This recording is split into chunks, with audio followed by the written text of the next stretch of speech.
AC, the first Assassin's Creed that started it all. Really good game for its time. Graphics still hold up to this day. Gameplay's a little tough, a little rigid, a little rough. It holds up for its time, and it started the whole franchise. We have to remember, we're taking into account everything here. But story-wise, it's kind of repetitive, but that's okay as well. I think we're gonna put the first Assassin's Creed in the A tier list because no matter what, it still holds up to this time, to this day. The story is still amazing. The only thing setting it back from being in the S tier is slightly repetitive missions and slightly janky gameplay mechanics. It's not bad at all. It really should just be in the S tier, but we're gonna keep it in the A tier. Assassin's Creed 2. Now, let me think about this one. Assassin's Creed 2, Ezio, first introduction of Ezio, first sequel. There's a lot riding on this one. This sequel has to be good, or this franchise is dead in the water. Maybe, I don't know. But it's kickstarted Ezio's career. A lot of amazing scenes, and story's good. The whole family getting murked right in front of you. It's just really, really good. Well, that's not really good. Them getting murked right in front of you. But the game, the writing is well done, and they introduce you to an amazing character. Slightly janky mechanics, though. This is the one I've replayed the least, honestly. So it's like, I'm not too familiar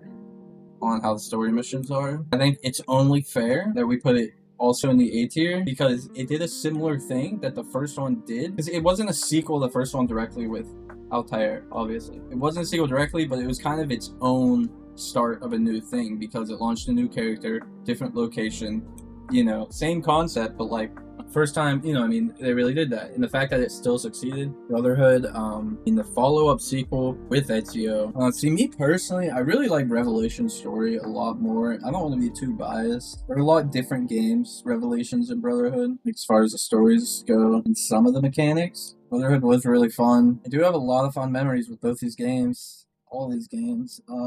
I feel like all the Ezio games are gonna have to be A tier higher. I think I'm about to do a really controversial pick here. Ready for this? I'm about to do it quick. Brotherhood A, Revelations an S. Revelation story to tie up everything, going back to Altair, the story at the end, I mean the message from Ezio to Desmond throughout the series, and the fragments of the pieces of Eden, what they're called, it's just so good. It's an amazing thing. This is S tier because they did their thing and then they wrapped it up so well. Like, one of the best endings in video games in media history for a character, for two characters. I mean, you know, rest in peace Desmond in the next game, but we won't get to that, you know? It's like, I mean, all these early games are just so good. I mean, yeah, the parkour may be a little janky for a lot of newer Assassin's Creed players, but like, more janky now, you know what I mean? Actually, they did a really good job in Mirage with it. I was just spending as much time as I could parkouring because it was so fun. So many buildings. I actually want to hop on Mirage soon. Assassin's Creed 3, though, came out around the same time I was learning about the American Revolution school, slightly after or slightly before, one of the two, I can't remember. I'd have to think about it. I think I learned about the American Revolution first, and then the game came out like the next year I was in school. Man, a lot of people talk shit on Connor. I love Connor. Pissed off, and as he should be. Pissed off as he should be, and him coming into a new world when he gets to Boston or New York or whatever, it's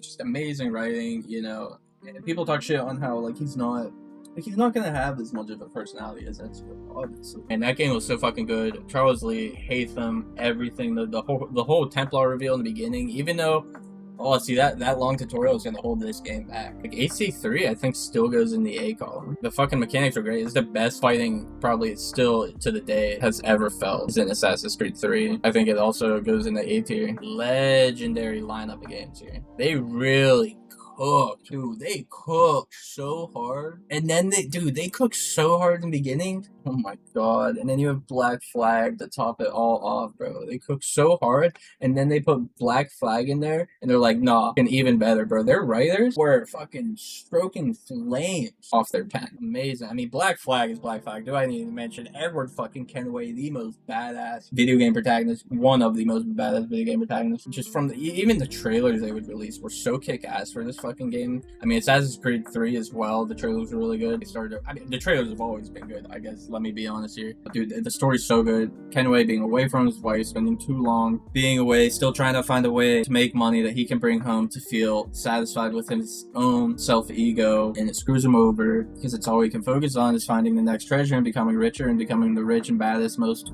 fucking ass pirate in the goddamn seas. And he does do that for a minute, and, you know, kind of crumbles. He looks around and there's no one left. All of his friends are dead, and my friends are dead. Push me to that. By the end of the game, converts gets to assassin by the most part as much as you can for that point. We don't get to you can't I mean, if you know his ending, you know his ending in the lore, that's all great, but we don't get to see that in game. Bro, the end. I mean, the ending of this game itself, where he does see all of his dead friends, hallucinating them. Not hallucinating, honestly, but like just it was more of a visual representation of him thinking about everyone. And then the song playing, "The Parting Glass," such an amazing song, sung beautifully. And he sails off with his daughter.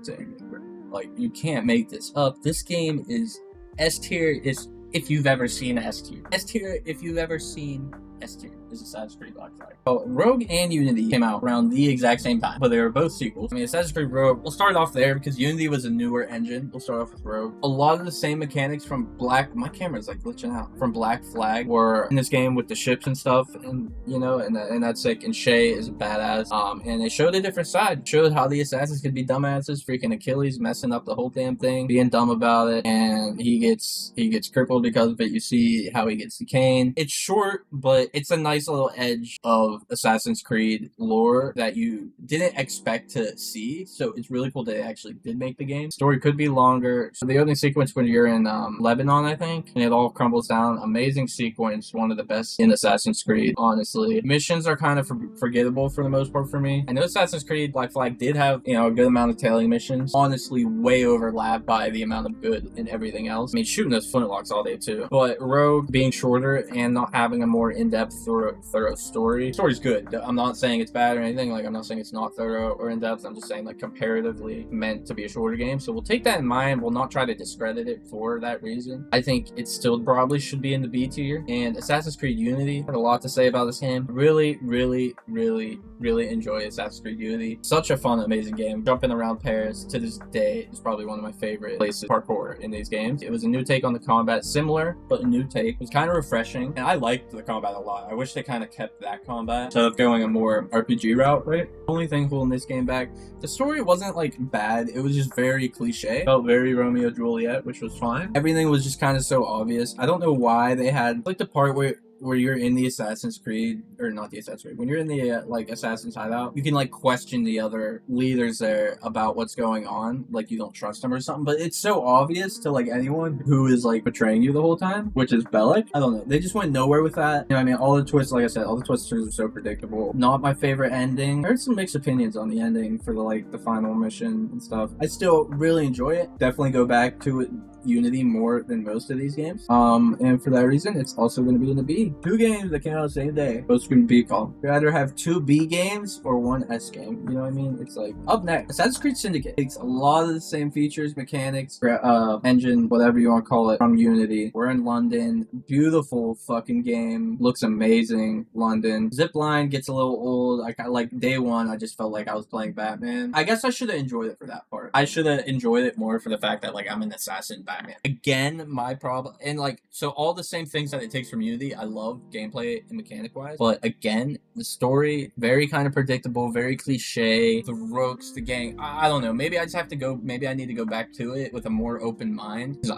I only played it when I was pretty young. Like when it came out, I was pretty young at that point. I'm not gonna try to be biased on it, like always. I think I'd probably like it a lot more if I go back, because I did really like Evie as a character too. Jacob was the average white male protagonist, whatever. Yeah, I'll have to go back. I guess I'll just throw in the B column, because I need to still give it a shot. And the story's about on par with Unity. I'm gonna keep in the B column just to be fair. After Syndicate, we go in the left field a little bit. We go in the left field a bit. Ubisoft is like, them RPGs are looking good, and Witcher 3 sales are looking good. You know what I mean? Like they're looking good. And they make Assassin's Creed Origins, a very ambitious game, taking us to ancient Egypt for the first time. Very heavy requested area to go in the Assassin's Creed series. It features Bayek and Aya. Originally, Aya was supposed to be the main protagonist. It was later switched off. I mean, the opening sequence to the fucking graphics in this game still hold up amazing to this fucking day. I mean, it didn't come out that long ago, let's be real, but like, dude, it still looks amazing. Ancient Egypt is gorgeous. The gameplay is fun. I mean, the gameplay is fun. The problem with the RPG is the first RPG, that weapon, everything felt a little kind of like delayed. It was just like, enemies were kind of weapon spongy a little bit, but then everything kind of fell. The combat's not great as far as RPGs go, but it's not like bad. It's not that bad either. Yeah, you can't one hit everyone with the hidden blade. You can't one tap everyone with the hidden blade in Origins, which is kind of poopy. Same with Odyssey. I really like Origins. It holds a special place in my heart. I played the fuck out of it. We'll probably play it again soon, honestly. I think it deserves to be in the A tier. That brings us to Assassin's Creed Odyssey, and I'm not gonna lie, Assassin's Creed Odyssey is the only game I have yet to finish. I don't know if that makes me a fake fan. It might be because I originally Assassin's Creed Odyssey is a huge game. I mean, like, yeah, all of ancient Greece, bro. Obviously, Cassandra is this is the first time they gave you the choice of choosing the male or female as the main protagonist, but Cassandra in lore is the canon one. I should have chosen her at the start because I really just got bored of Alexio's character. Again, just felt like a very average white male adventurer character, and like I just got so bored. Like, it was just so boring. A part of that reason I got bored was because the level gating behind main missions, like, you had to do side missions in order to like be high enough level for the main missions. You know, you could manage a few levels down, but it'd get pretty tough, and that'd be kind of ridiculous. I guess I could have said the easy mode. I ain't doing that. But still did not like that feature, and by the time, every time I've tried playing multiple times, every time I get to like mid-game on it, halfway through the story, it just gets a little boring. I'm like exhausted. The game is freaking huge. I'm tired.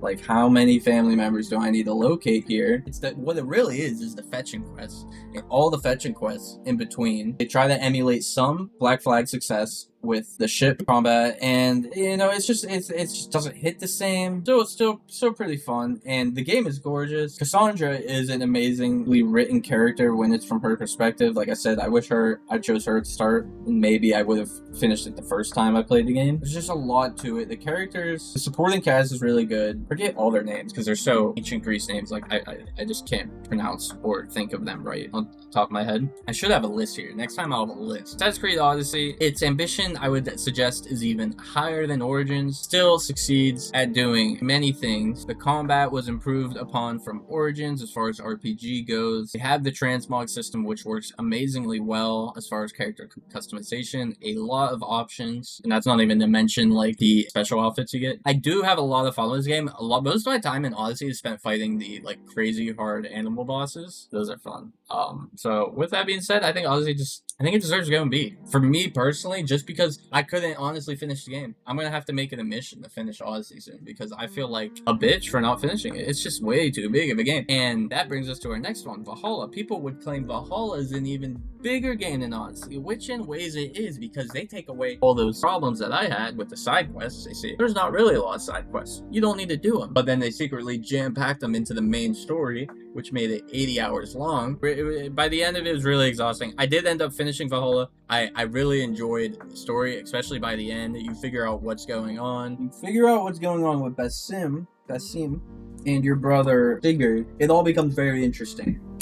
Everything clicks at the end. Asgard stuff, like the dream sequence, it's really fascinating. The game is gorgeous. The setting is very fun, dark medieval England. What this game does amazingly well, which no other game has perfected yet, is it had the tap to put on the hood button, which was easily taken away once you like go into a combat zone. They automatically put it down, which kind of sucked. But still, being able to just one tap and put it back on was so nice. Like I don't know why it took up so long to do that. Worked so well. The outfits were really sick. Again, that main problem with this game, the story could have been so much better if they cut like 20 to 30 hours of it, not gonna lie, and just focused on like a good 30-hour like main story, 40-hour main story. That would have been sick. If they had cut Valhalla's game time down, honestly could be S tier. If they cut Valhalla's, all the bloating it down and just perfected the story as much as they could, I honestly think it could be an S tier game. Unity and Valhalla are on the same tier, but I guess in ways they are. I would almost think Valhalla deserves to be an A because I really do like the story and Eivor. I think my wild take here is that Valhalla is actually an A tier game. There's no way. There's no way Valhalla is on the same level as AC3,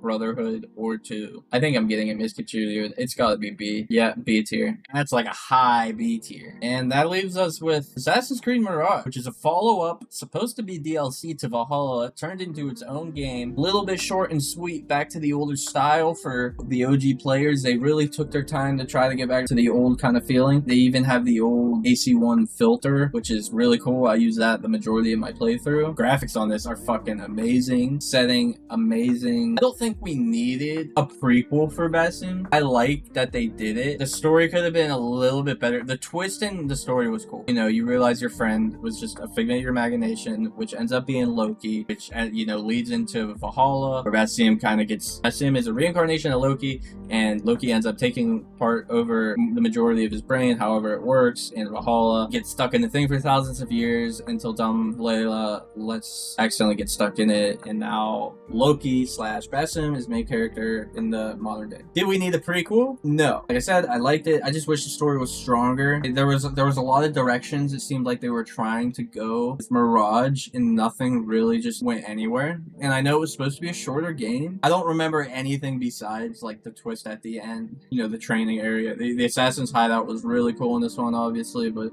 if I put Mirage in B tier, because I mean, it's definitely not A tier, that would mean I have no C or D tier game. B tier: Assassin's Creed Rogue, Assassin's Creed Unity, Assassin's Creed Syndicate, Odyssey, Valhalla, and Mirage. Solid B tier lineup. A tier: Assassin's Creed OG, Original, Start, or AC2, AC Brotherhood, AC3, and AC Origins. So again, A: Assassin's Creed 1, AC2, Brotherhood, AC3, and Origins. That's the lineup for A. And in S tier, we have Revelations and Black Flag. That's my tier list for these games. Yeah, I'm pretty happy with that. Shadows comes out in like a week. I'm actually getting pretty hyped for it. I think it will be an interesting one. To me, it has similar vibes. I'm getting Origins vibes, but there's a part of me that thinks it might be more Odyssey. But we'll see. It could be really good. It seems like Shadows is going to be one of the bigger games. I mean, obviously bigger than Mirage. Valhalla sales over 20 million copies. Like, they're going to try to swing another one here. I think they might do it. As an OG fan, yes, some of the things they do gets really irritating, but as long as they make a good story, like this A tier, like Valhalla, like Revelations, Black Flag, bro, if you make a story